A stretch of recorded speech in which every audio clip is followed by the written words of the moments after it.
அரிசி வடித்த கஞ்சி தண்ணி நீங்கள் யூஸ் பண்ணியிருக்கீங்களா? அதுக்கான ரிசல்ட்டு சூப்பராக இருக்குங்க. இந்த வீடியோட எண்டில் அதை நான் உங்களுக்கு காட்டுறேன். நம்ம வீட்டில் வந்து குக்கரில் தான் சாதம் வைப்போம். ஸோ அதனால் கொஞ்சமாக ஒரு பிடி அரிசி போட்டு வடித்து அதில் வந்து சீயக்காய் போட்டு ஊற வச்சுருக்கேன். நான் ஒவ்வொரு வாரமுமே தலைக்கு இப்படி தான் சீயக்காய் போட்டு குளிப்பேன். சின்ன வயசுலேருந்தே இந்த மாதிரி குளித்து தான் பழக்கம். சூப்பரான ஒரு ரிசல்ட்டுங்க.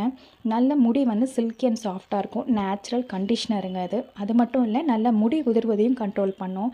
நிறைய பேருக்கு இருக்கிற ப்ராப்ளமே பார்த்திங்கன்னா முடி உதிர்வு தான்.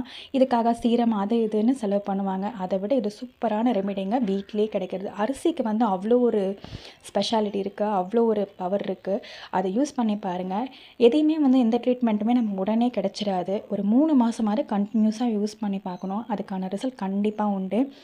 எனக்கு முடி உதிர்வதை கண்ட்ரோல் பண்ணியிருக்கு. அதே போல் வந்து முடி வளர்ந்துட்டே தான் இருக்குது. வெட்ட வெட்ட வளர்ந்துட்டே இருக்கும். சூப்பராக இருக்கும். நீங்களும் ட்ரை பண்ணி பார்த்துட்டு எனக்கு கமெண்ட்டில் சொல்லுங்கள் எப்படி இருக்குது அப்படின்னு.